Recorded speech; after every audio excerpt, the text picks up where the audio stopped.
안녕하십니까. 부동산 마스터 아론TV에 오신 것을 환영합니다. 오늘은 토지 투자의 두 번째 시간으로 땅값 상승과 이에 따르는 불로소득 문제에 대해서 알아보도록 하겠습니다.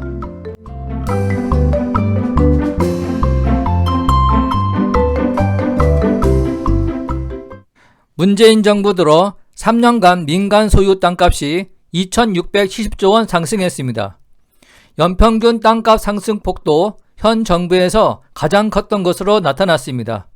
경제정의실천시민연합은 2020년 10월 21일 이 같은 내용의 정권별 대한민국 땅값 분석 결과를 발표했습니다. 경실련은 자체 부동산 공시지가와 실거래가 비교 결과를 토대로 공시지가 평균 시세 반영률 43%를 산출해 땅값 실거래가를 추정했습니다. 경실련에 따르면 민간 소유 땅값 상승액은 노무현 정부에서 가장 컸습니다. 노무현 정부에서 약 3,123조 원의 땅값이 상승, 정권 초 대비 땅값 상승률이 92%를 기록했습니다. 문재인 정부에서 땅값 상승액은 3년간 약 2,669조 원으로 역대 정권 중 노무현 정권에 이어 두 번째로 높았습니다. 정권별 땅값 상승액은 김대중 정부 약 1,153조 원, 박근혜 정부 약 1,107조 원, 김영삼 정부 약 380조 원, 노태우 정부 약 380조 원이었습니다. 이명박 정부에서는 정권 초 대비 땅값이 3%에 해당하는 약 195조 원이 하락한 것으로 조사되었습니다. 연평균 땅값 상승액은 문정부에서 가장 높았습니다. 문정부에서는 땅값이 연평균 890조 원, 노무현 정부에서는 연평균 약 625조 원 상승했습니다. 이 밖에 박근혜 정부에서는 약 277조 원, 김대중 정부 약 231조 원, 노태우 정부 약 190조 원, 김영삼 정부 약 77조 원 순으로 연평균 땅값이 상승했습니다. 이명박 정부와 박근혜 정부 당시 민간 소유의 땅값이 연평균 100억 원 오른 것과 비교해 봤을 때 문재인 정부 상승액은 약 9배 더 높으며 1990년 이후 땅값 상승액의 3분의 2가 노무현 정부와 문재인 정부에서 올랐다고 경실련은 설명하고 있습니다.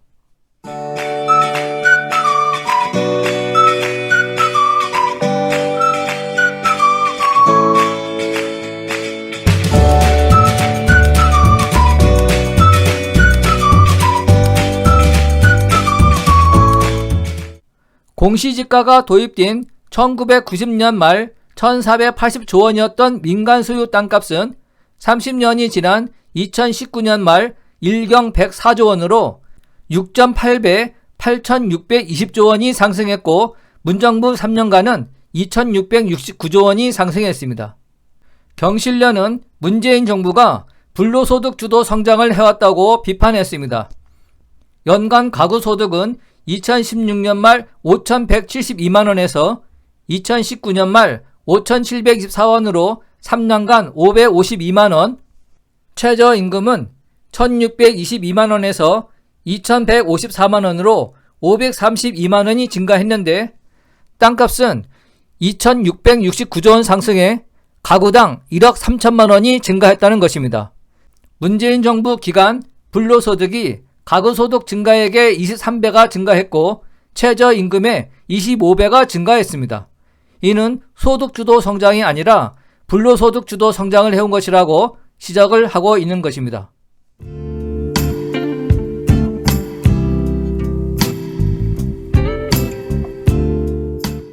막대한 예산을 투입한 정부 통계의 부정확성에도 문제가 되고 있습니다. 2019년 말 한국은행이 발표한 땅값은 6,590조 원으로 경실련 추정치 일경 104조 원의 65%로 약 3,500조 원이 낮습니다. 국토부가 발표한 땅값도 경실련 추정치와 비교하면 4,345조 원으로 43%에 불과하고 5,700조 원이 낮습니다. 심지어 한국은행과 국토부의 추정치도 2,200조 원 이상 차이가 나고 있습니다. 한국은행은 땅값을 시장가격이라고 밝혔고 국토부는 땅값을 감정평가사가 평가한 적정가격이라고 했지만 둘 다 신뢰할 수 없고 상승률도 제각각이라고 지적을 했습니다. 또한 국토부는 매년 발표하던 시도별 땅값 초객을 올해는 공개하지 않았다며 집값과 땅값이 급등하는 것을 감추려다 보니 조작의 규모나 액수가 커지고 있다고 말하고 있습니다.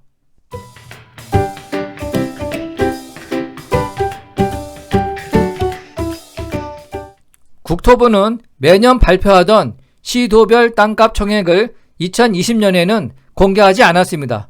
따라서 경제정의실천시민연합이 2017년 3월 29일 국세청 자료를 바탕으로 국내 토지 중 민유지 보유 실태를 분석한 결과를 살펴보면 1964년에서 2015년까지 땅값 상승분 6,702조 원 가운데 상위 1%가 38.1%, 2,551조 원을 차지하고 있고 상위 5%가 65.5%, 4,391조 원, 상위 10%는 82.8%인 5,546조 원을 차지하고 있다고 밝혔습니다. 시간이 흐르면서 상위 계층은 점점 많은 땅을 차지했습니다. 2005년 개인별 토지 보유 현황 정부 자료를 보면 가액 기준으로 개인 상위 1%가 37.8%, 상위 5%가 67.9%, 상위 10%가 82.5%를 보유하고 있습니다. 면적 기준으로는 상위 1%가 전체 사유지 51.5%를 보유하고 있습니다. 10년 뒤인 2015년 상위 1%가 전체 토지 가액의 47.7%, 상위 10%는 84%를 가졌습니다. 땅을 가진 사람은 1609만 명으로 인구의 31.7%이고 국민 68.3%는 땅이 한 평도 없는 것으로 나타났습니다.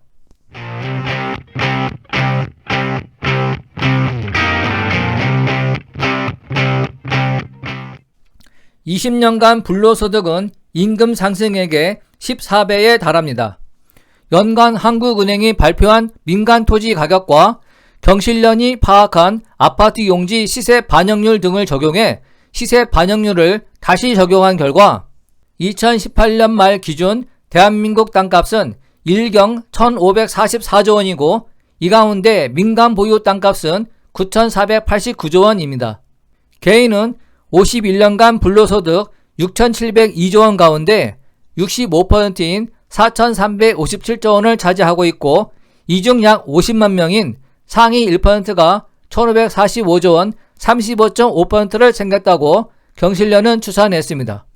상위 1%에 속하는 1인당 환산하면 33억 4천만 원으로 3인 가족 기준으로 환산 시 약 100억 원씩 불로소득을 얻었다는 얘기가 됩니다. 상위 2에서 5%, 약 200만 명은 7억 원씩, 상위 6에서 10%, 약 250만 명은 3억 2천만 원씩 차지해 땅을 가진 사람들 사이에도 편중이 매우 컸습니다. 토지를 보유하고 있지만 상위 10%에 들지 못한 나머지 2014년 기준 국민 중 21.2%, 약 1천만 명은 미미한 수준을 보이고 있습니다. 상위 1%의 1인당 불로소득은 노동자가 월급증 쓰지 않고 남은 돈 2015년 기준 월 87만 5천 원, 연 1,050만 원을 318년 동안 모아야 하는 수준입니다.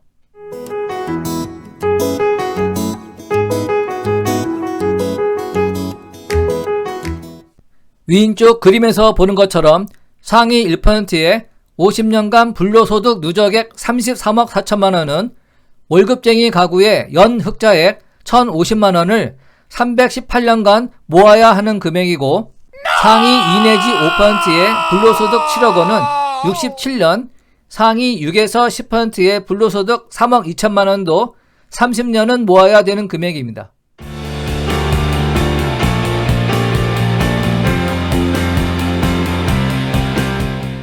계층별 점유와 불로소득을 보시겠습니다. 특히 상위 1% 법인의 편중이 커졌습니다. 개인의 경우 상위 1%가 전체에서 차지하는 비중은 2006년 18%에서 2014년 16%로 소폭 하락했고 반면 법인은 63%에서 76%로 상승했습니다. 상위 1%의 개인당 토지 가액은 29억 원에서 32억 원으로 소폭 상승한 데 비해 법인당 토지 가액은 3,398억 원에서 6,236억 원으로 2배 가까이 올랐습니다.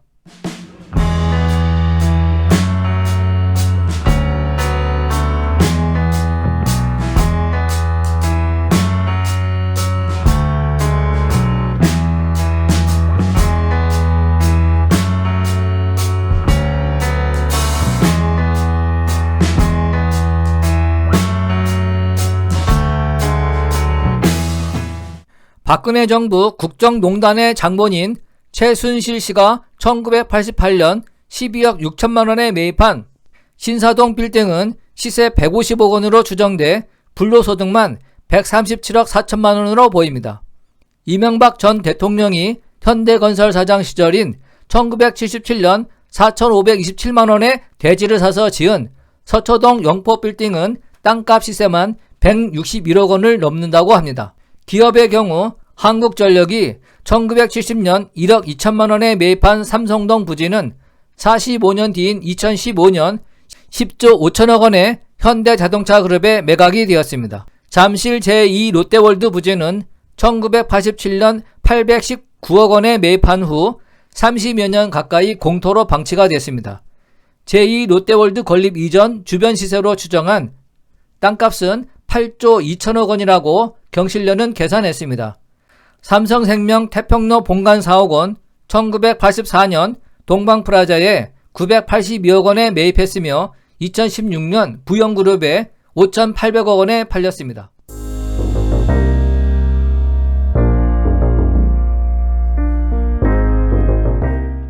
땅값 상승은 주택 분양가와 거래가를 올리고 이어 임대료, 제조 원가도 상승시켰습니다.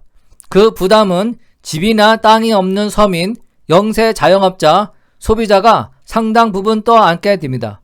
1964년 민간 토지 가격은 1조 7천억 원에서 2015년 6,704조 원으로 상승한 데 비해 국내 총 생산은 같은 기간 7천억 원에서 1,559조 원으로 노동자 임금 총액은 5천억 원에서 747조 원으로 상승했습니다. 경실련은 자본주의의 내부에 적은 생산적 활동 대신 불로소득을 챙기느라 사회 비용을 끌어올리는 지주에게 있다고 비판하고 있습니다.